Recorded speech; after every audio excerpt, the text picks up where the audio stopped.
The morning sun cast long shadows across the cobblestones of Windsor Castle as tourists began gathering for the changing of the guard ceremony. Among the crowd stood Marcus Thompson, a 28-year-old marketing executive from Chicago, clutching his camera and wearing a bright yellow tourist t-shirt that made him stand out like a beacon among the more conservatively dressed visitors. Marcus had saved for 2 years to take this dream vacation to England. He had always been fascinated by royal history and British traditions, spending countless hours watching documentaries about the monarchy and reading about the prestigious guards who protected the royal family. This was his chance to see it all, firsthand, and he was determined to capture every moment. Standing at attention near the castle entrance was Guardsman James Harrison, a 25-year-old soldier who had served with the Grenadier Guards for 4 years.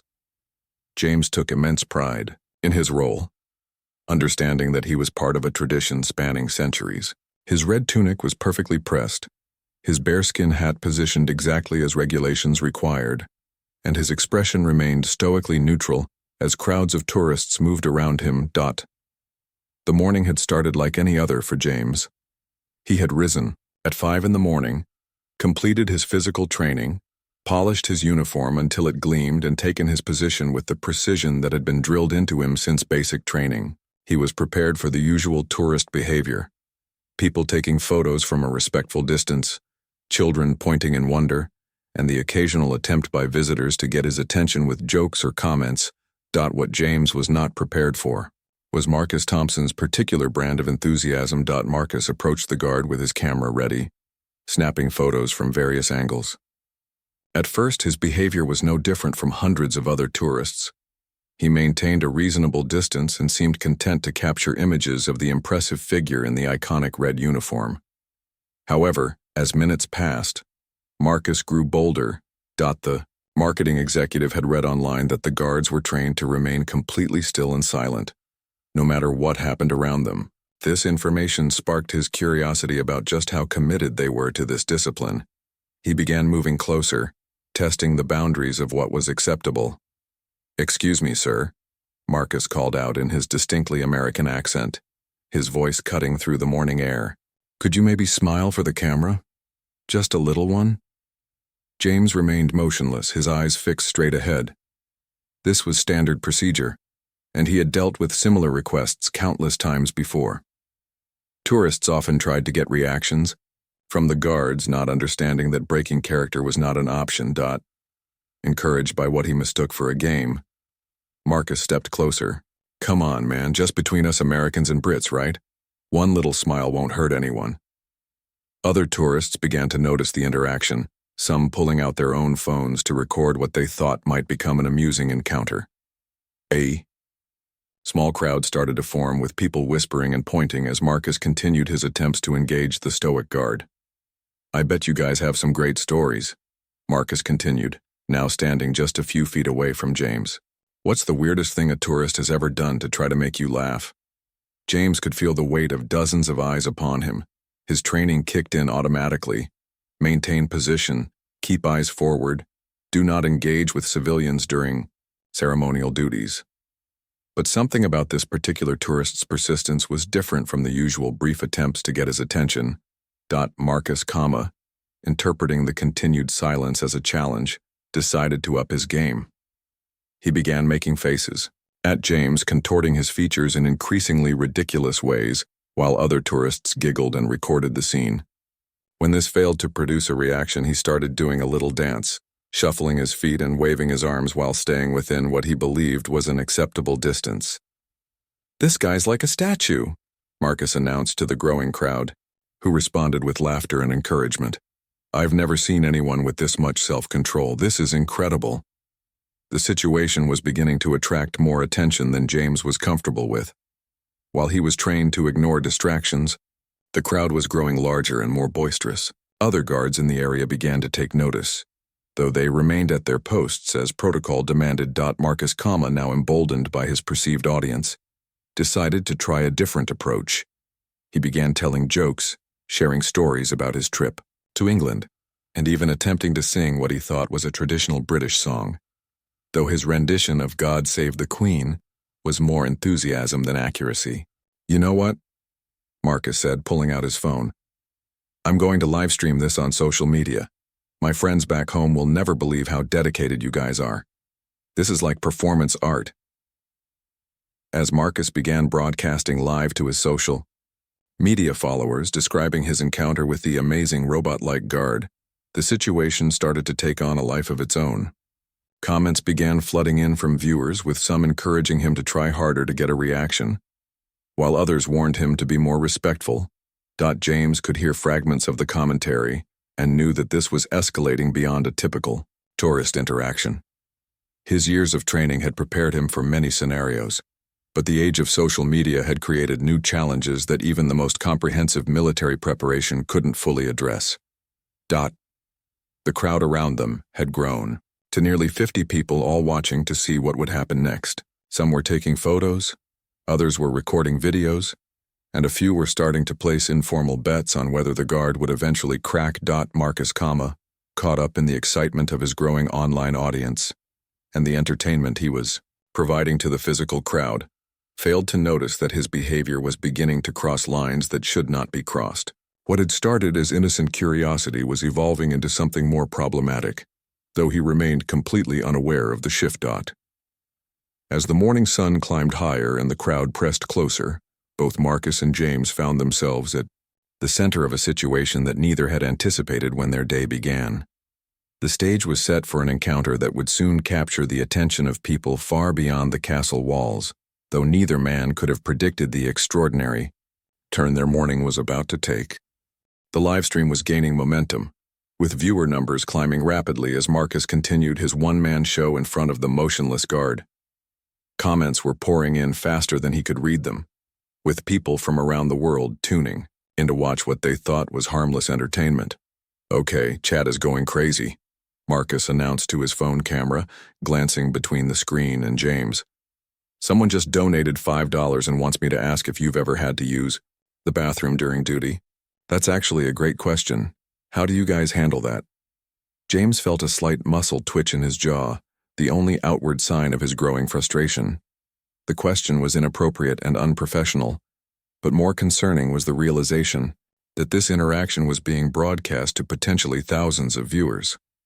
Military protocol didn't have specific guidelines for handling social media situations, leaving him in uncharted territory. The crowd had grown even larger, with people pushing closer to get better views and photos. Marcus, energized by his online success, began encouraging audience participation, both virtual and physical. All right, everyone, let's see if we can get this dedicated soldier to crack, Marcus called out to the gathering crowd. I'm thinking we need a group effort here. Maybe if we all do something together?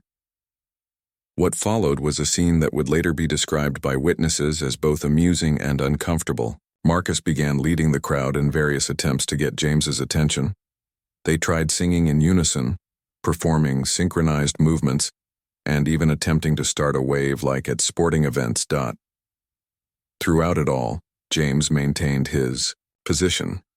But the strain was becoming evident to those who knew what to look for. His breathing had become slightly more controlled. His grip on his rifle had tightened imperceptibly, and there was a tension in his shoulders that hadn't been there an hour earlier. Marcus, completely absorbed in his newfound internet fame, failed to notice these subtle signs.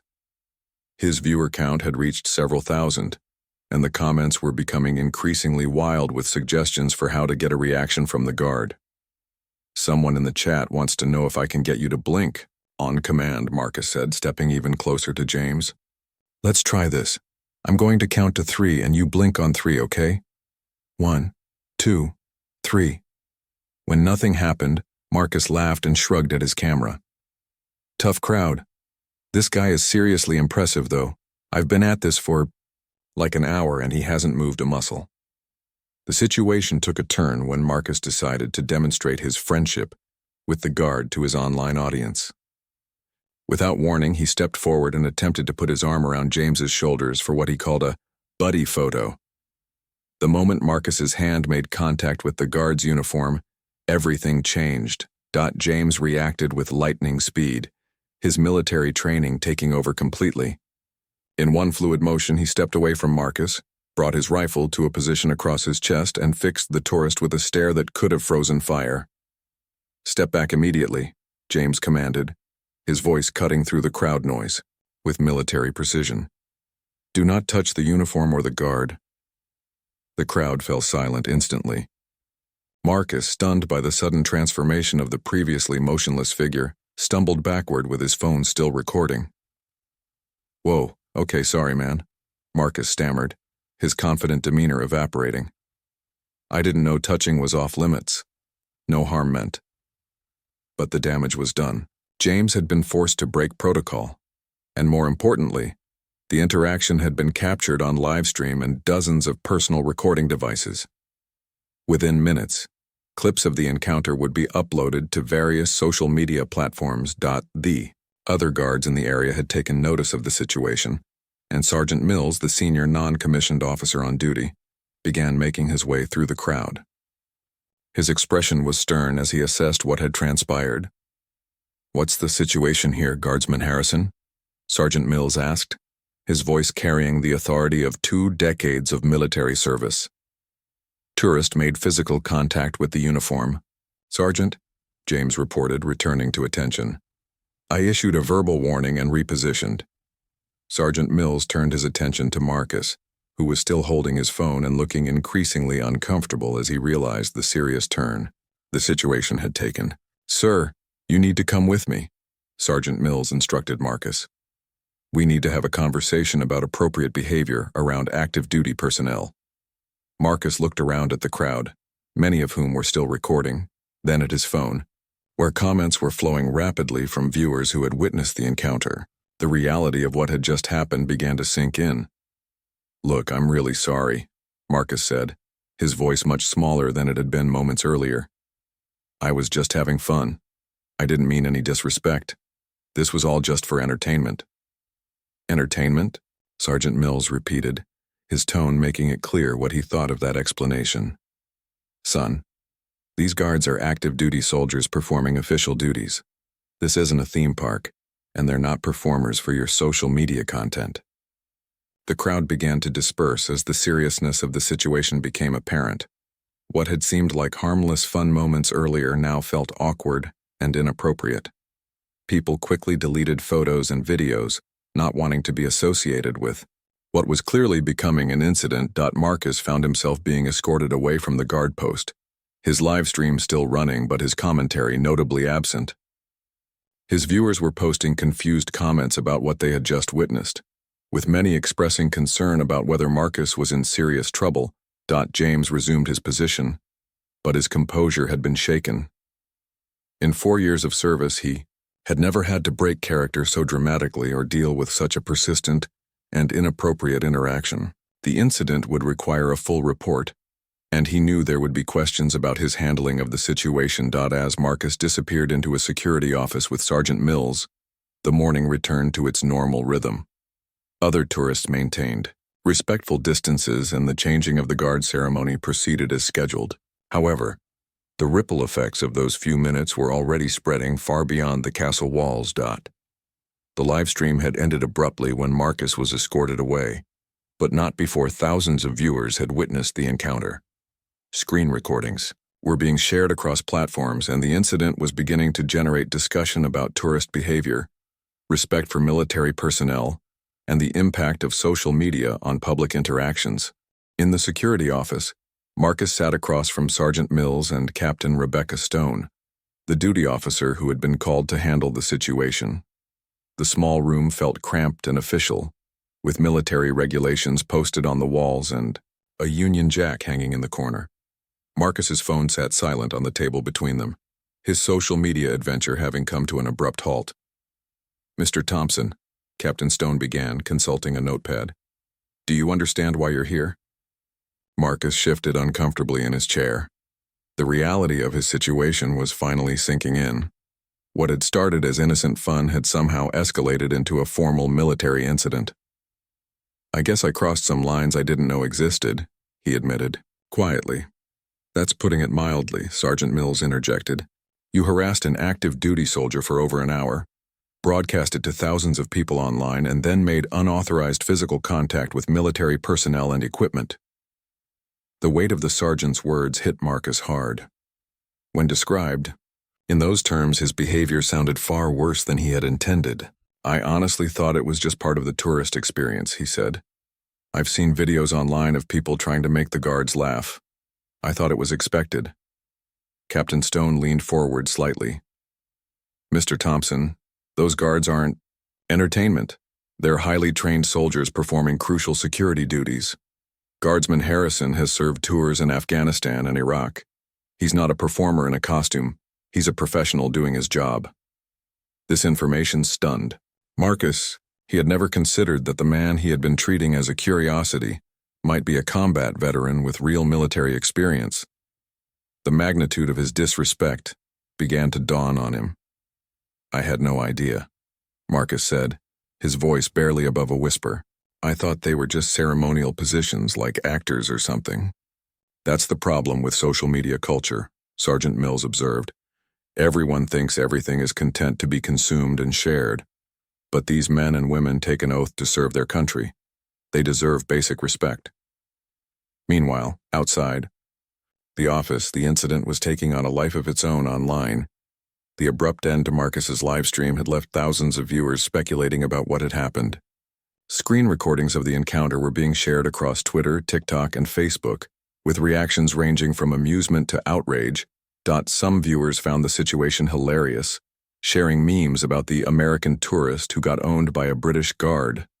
Others were more critical, pointing out the inappropriate nature of Marcus's behavior and expressing sympathy for the guard who had been forced to deal with such harassment. The story was picked up by several British tabloids within hours. Headlines, like "Yankee Tourist Torments Royal Guard" and "American Social Media Stunt Goes Wrong at Windsor" began appearing online. The coverage wasn't flattering to Marcus, painting him as a stereotypical obnoxious American tourist with no respect for British traditions. Back at the castle, James had been relieved from duty and was meeting with his commanding officer, Major Thompson, to discuss the incident. The formal atmosphere of the military briefing room contrasted sharply with the chaos that had surrounded him just hours earlier. "Guardsman Harrison," Major Thompson began, "I understand you had an unusual situation this morning.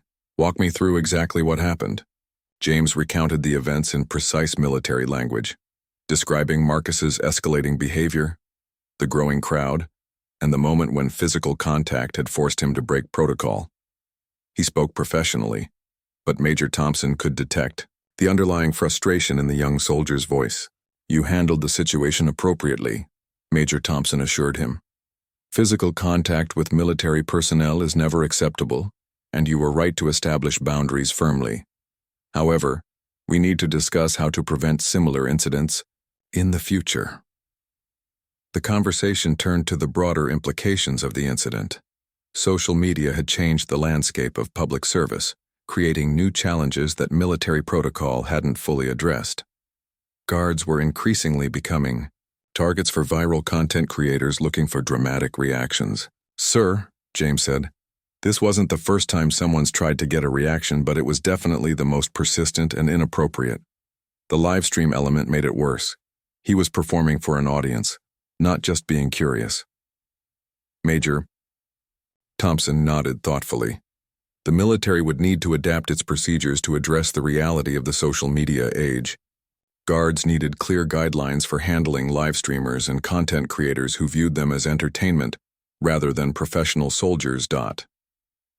Later that afternoon, Marcus found himself back at his hotel, staring at his phone in disbelief.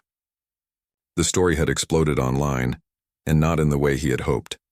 His social media accounts were flooded with comments, many of them highly critical. British users were particularly harsh, calling him disrespectful and ignorant of their culture and traditions. His employer had even contacted him after seeing the viral videos. The marketing firm he worked for was concerned about the negative publicity potentially reflecting on their business. Marcus was asked to maintain a low profile for the remainder of his trip and avoid any further incidents that might attract media attention. The experience had been a harsh wake-up call for Marcus. He had traveled to England expecting to enjoy the sights and create fun content for his social media followers. Instead, he had learned a difficult lesson about respect, cultural sensitivity, and the real-world consequences of treating people as entertainment. That evening, Marcus sat in his hotel room researching the Grenadier Guards and their history. He read about their role in major conflicts, their training, and the significance of their ceremonial duties. The more he learned, the more ashamed he felt about his behavior. He discovered that many of the guards had served in active combat zones, risking their lives for their country. They had earned their positions through rigorous training and dedication. The idea that he had treated such individuals as props for his social media content made him physically sick. The viral nature of the incident meant that Marcus's face was now recognizable to thousands of people online. Walking around London had become uncomfortable, with some people recognizing him from the videos and making comments. He began to understand how his actions had consequences far beyond the few minutes at the castle. As night fell over London, both Marcus and James were dealing with the aftermath of their encounter in very different ways. James was supported by his military colleagues and family, who understood the challenges of dealing with difficult tourists. Marcus, however, was alone in a foreign country, facing widespread criticism and learning hard lessons about respect and responsibility. The next morning brought no relief for Marcus. The story had gained even more traction overnight, with major news outlets picking up the viral video. The BBC, Sky News, and even American networks were running segments about the incident, using it as a talking point about tourist behavior and social media culture. Marcus watched in horror from his hotel room as news anchors dissected his actions. The coverage was overwhelmingly negative, with commentators describing his behavior as entitled, disrespectful, and emblematic of social media narcissism. His face was plastered across screens, and his name was trending on multiple platforms. His phone hadn't stopped buzzing with notifications. Friends and family from home were calling, having seen the news coverage. Some were concerned about his well-being, while others were disappointed and embarrassed by his actions. His mother called in tears, asking how she had raised a son who would behave so disrespectfully toward a soldier. "Marcus, honey, what were you thinking?" she asked through the phone. "That poor young man was just doing his job. How could you treat him like that?" The conversation with his mother was particularly painful, because she had raised him to respect veterans and service members. His grandfather had served in Vietnam, and Marcus had grown up hearing stories about the sacrifices military families made. Yet somehow, in the moment, he had completely forgotten these values. Meanwhile, the military was dealing with its own challenges related to the incident. The video had sparked discussions about whether the guards needed additional protection from aggressive tourists, or if protocols needed to be updated for the social media age. Colonel Patricia Hayes, the commanding officer overseeing ceremonial duties, called a meeting with her senior staff to address the situation.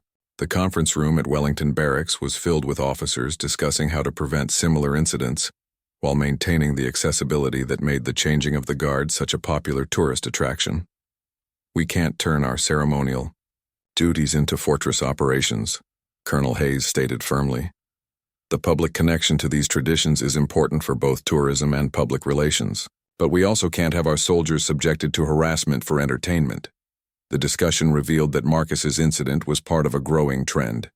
Social media had created a new type of tourist, one who viewed every experience as potential content and who pushed boundaries for viral moments. Guards reported increasing numbers of people attempting to provoke reactions, often while live streaming. "We need clearer guidelines and better support for our personnel," suggested Major Thompson. "These young soldiers are trained for combat situations, but dealing with persistent civilians while maintaining ceremonial protocols is a different kind of challenge." Back at his hotel, Marcus was struggling with the personal impact of his newfound notoriety. He had planned to visit several more tourist sites during his stay, but the thought of being recognized everywhere he went was overwhelming. Restaurant staff had already given him strange looks at breakfast, and he overheard other tourists discussing that American from the video. The isolation was becoming unbearable. Marcus had always been outgoing and confident, using his charisma to build his marketing career and social media presence. Now that same visibility had become a burden. He was experiencing firsthand how quickly internet fame could turn from positive to destructive.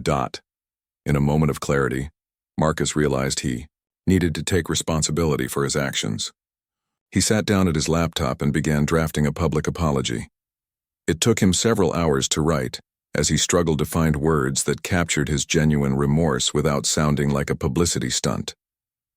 "I want to sincerely apologize for my behavior at Windsor Castle," he wrote. "I treated a dedicated soldier as entertainment, and that was completely wrong. I was so focused on creating content for social media that I forgot I was dealing with a real person who deserves respect." The apology continued for several paragraphs, acknowledging his mistakes and expressing newfound appreciation for military service. He posted it across all his social media platforms, knowing it would likely generate even more attention, but feeling compelled to speak publicly about his regret. The response to his apology was mixed. Some people appreciated his willingness to take responsibility, while others dismissed it as damage control. British commentators were particularly skeptical, suggesting that his remorse only came after facing consequences rather than from genuine understanding. James, meanwhile, was trying to return to normal duties despite the ongoing media attention. The military had assigned him to administrative tasks for a few days while the incident died down, but he was eager to resume his ceremonial responsibilities.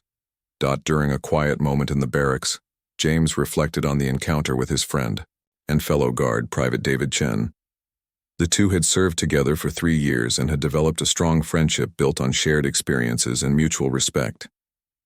"The worst part wasn't the harassment," James confided to David. "It was being treated like I wasn't human, like I was just a prop for his show." David nodded understandingly. "I've had similar experiences, just not as intense. There's something about the uniform that makes people forget we're real people with feelings and families." Their conversation touched on the broader challenges facing modern military personnel. The traditional respect for service members that previous generations had shown was being eroded by a culture that valued entertainment over dignity. Social media had amplified this trend, turning every interaction into potential content. "At least the military is taking it seriously," David offered. "I heard they're reviewing protocols and might increase security presence during ceremonies." The discussion provided some comfort to James, who had been struggling with feelings of violation and frustration since the incident. Knowing that his experience might lead to better protection for future guards gave the ordeal some meaning. As the day progressed, Marcus's apology began generating its own wave of media coverage. News outlets interviewed experts about public apologies in the social media age, and talk show hosts debated whether his remorse seemed genuine. The incident had become a case study in multiple areas: tourist behavior, military protocol, social, media culture, and public accountability. Universities were already discussing using the video in courses about digital citizenship and cultural sensitivity. For Marcus, the educational aspect of his mistakes provided little comfort. He was learning that in the internet age, a few minutes of poor judgment could have lasting consequences. His name would forever be associated with this incident, regardless of any apologies or attempts at redemption. That evening, as both men processed the ongoing fallout from their encounter, neither could have predicted that their story was about to take another unexpected turn that would challenge everything they thought they knew about forgiveness, understanding, and human connection. 3 days after the incident, an unexpected email appeared in Marcus's inbox. The sender was listed as J. Harrison, with a military email address. Marcus stared at the screen for several minutes before opening it, his heart racing as he realized who had contacted him. "Mr. Thompson," the email began, "I am Guardsman James Harrison, the soldier you encountered at Windsor Castle. I have seen your public apology, and while I appreciate your words, I felt it was important to communicate with you directly." Marcus read the message with growing amazement. James had written professionally but warmly, explaining that he had discussed the situation with his commanding officers and received permission to reach out personally.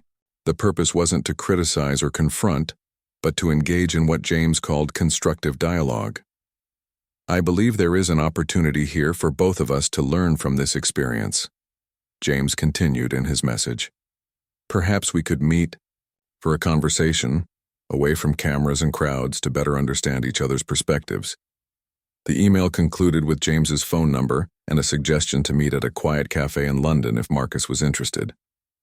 He emphasized that this was entirely voluntary and that there was no pressure to respond if Marcus preferred not to engage. Marcus read the email 3 times before fully processing its contents. The man he had harassed and embarrassed was extending an olive branch, offering dialogue instead of condemnation. It was not what he had expected from a military person who had every right to be angry with him. After pacing his hotel room for an hour, Marcus composed a careful response accepting the invitation to meet. He suggested a small cafe near his hotel and offered to meet whenever was convenient for James.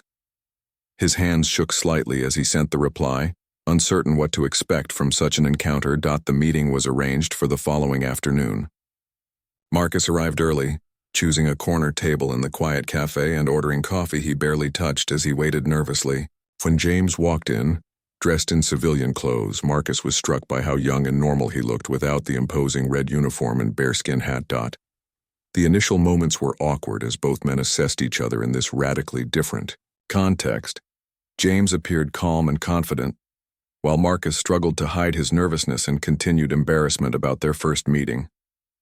"Thank you for agreeing to meet," James said as he sat down, his voice carrying the same measured tone Marcus remembered from their encounter at the castle. "I hope this can be a positive conversation for both of us." Marcus nodded, still somewhat starstruck by the surreal nature of the situation. "I have to admit, I never expected this. After everything that happened, I figured you'd want nothing to do with me." James smiled slightly, the first genuinely warm expression Marcus had seen from him. "I've been thinking about our encounter quite a bit. While your behavior was inappropriate, I realized that there might be lessons we could both take from the experience." What followed was a 2-hour conversation that transformed both men's understanding of their viral encounter. James explained the history and significance of the Royal Guards, their training, and the personal pride he took in serving his country. He spoke about the challenges of maintaining dignity while dealing with increasingly aggressive tourist behavior. "Most people don't realize that we're active duty soldiers," James explained patiently. "I've served in combat zones, lost friends in service, and take my oath seriously. When tourists treat us like attractions, it can feel dehumanizing." Marcus listened intently, asking thoughtful questions and gradually understanding the depth of his misconduct. He shared his own perspective about social media culture and the pressure to create engaging content, though he was careful not to excuse his behavior. "I got caught up in the performance aspect," Marcus admitted honestly. "I was thinking about likes, shares, and views instead of treating you like a real person. That was completely wrong, and I'm genuinely sorry." James appreciated the direct apology and found Marcus's willingness to engage in honest self-reflection encouraging. The conversation moved beyond their specific incident to broader topics about respect, understanding, and the impact of social media on human interactions. "I think part of the problem is that people see snippets of videos online and don't understand the full context," James observed. "They think guard duty is just standing still and looking impressive, not realizing the training and dedication involved." The discussion revealed common ground between the two men. Both were dedicated to their professions, both valued hard work and achievement, and both had been affected by the viral nature of their encounter in ways they hadn't expected. Marcus learned about James's background, his working-class upbringing, his decision to join the military for both service and education opportunities, and his pride in being selected for ceremonial duties. James discovered that Marcus wasn't the entitled tourist he had initially appeared to be, but rather someone who had made a significant error in judgment while trying to entertain others. As the afternoon progressed, the tension between them dissipated entirely. They found themselves laughing about some aspects of the situation and engaging in genuine conversation about their lives, goals, and perspectives on the modern world. "I have to ask," Marcus said toward the end of their meeting, "what made you decide to reach out to me? You had every right to just let this fade away." James considered the question carefully before responding. I realized that staying angry wouldn't accomplish anything positive. I saw your apology and thought there might be an opportunity to turn a negative situation into something constructive. Plus, I was curious about you as a person rather than just the tourist who bothered me. The honesty of James's response moved Marcus deeply. Here was someone who had chosen understanding over resentment, dialogue over dismissal. It was a level of maturity and grace that Marcus wasn't sure he would have shown in similar circumstances. Before parting, they exchanged personal phone numbers and promised to stay in touch. James invited Marcus to visit the barracks for a proper tour, while Marcus offered to help James understand social media culture and how to handle future situations involving live streamers and content creators. As Marcus walked back to his hotel that evening, he felt fundamentally changed by the experience. The shame and embarrassment were still present, but they were now accompanied by gratitude, respect, and a deeper understanding of service and sacrifice. James returned to his quarters with a similar sense of satisfaction. He had turned a negative experience into an opportunity for education and connection. The incident that had begun with harassment had evolved into mutual respect and the beginning of an unexpected friendship. Neither man knew that their conversation had been quietly observed by other cafe patrons, some of whom recognized them from the viral video. Photos of their meeting were already being shared online, sparking new discussions about forgiveness, personal growth, and the possibility of positive outcomes from negative situations. The photos from the cafe meeting began circulating online within hours, creating a completely new narrative around the viral incident. Social media users who had been following the story were stunned to discover that the rude American tourist and the stoic British guard had not only met privately but appeared to be engaged in friendly conversation. The images showed Marcus and James laughing together, shaking hands, and clearly enjoying each other's company. For internet users accustomed to permanent conflicts and ongoing drama, this development was unexpected and refreshing. Comments began shifting from criticism and mockery to curiosity and admiration. "Plot twist nobody saw coming," wrote one Twitter user, sharing a side-by-side image of the original confrontation and the cafe meeting. This is how mature adults handle conflict. News outlets quickly picked up on this new development. The BBC ran a segment titled, "From Viral Confrontation to Unexpected Friendship," while American networks focused on the redemption angle of the story. Talk show hosts invited body language experts to analyze the photos and discuss what the meeting might mean. Marcus woke up to discover that he was once again at the center of internet attention. But this time the coverage was largely positive. His phone buzzed constantly with interview requests from media outlets wanting to know about his conversation with James and what had prompted their meeting. Initially, both men were reluctant to discuss their private conversation publicly. They had agreed that their dialogue was personal and didn't want to exploit their newfound understanding for media attention. However, the persistent interest and increasingly positive response from the public made them reconsider. James spoke with his commanding officers about the situation. The military was pleased with the positive turn in the story, as it portrayed their personnel in a favorable light and demonstrated the professionalism and character of their service members. Colonel Hayes gave James permission to speak publicly about the meeting if he chose to do so. "This could actually be beneficial for the military," she explained during their meeting. "It shows our people as thoughtful, forgiving individuals rather than just ceremonial figures. If you're comfortable sharing your experience, it might help other people understand the human side of military service." After careful consideration, Marcus and James decided to participate in a joint television interview. They chose a respected news program known for thoughtful journalism rather than sensationalism. The interview was scheduled to take place at Sarao, a neutral location in London, away from the castle where their original encounter had occurred. The day of the interview arrived with significant media attention. Both men had prepared extensively, wanting to ensure their message was clear and constructive. Marcus wore a conservative suit, a stark contrast to the bright tourist clothing from the viral video. James appeared in his dress uniform representing his military service with dignity. The interviewer, Sarah Mitchell, was known for her ability to handle sensitive topics with grace and intelligence. She began by acknowledging the unique nature of their story and asking each man to share their perspective on what had transpired. Marcus spoke first, his voice steady and sincere. "I want to be completely honest about what happened. I was wrong. I treated James like entertainment, rather than recognizing him as a professional doing his job. The viral nature of social media made me lose sight of basic human decency and respect." James followed with his own reflection. "What struck me most about meeting Marcus was his genuine willingness to listen and learn. Many people might have become defensive or dismissive after facing criticism, but he chose to engage in honest dialogue about his actions. The conversation continued for 30 minutes, covering topics ranging from social media responsibility to military service to the power of forgiveness and understanding. Both men spoke eloquently about how their encounter had changed their perspectives.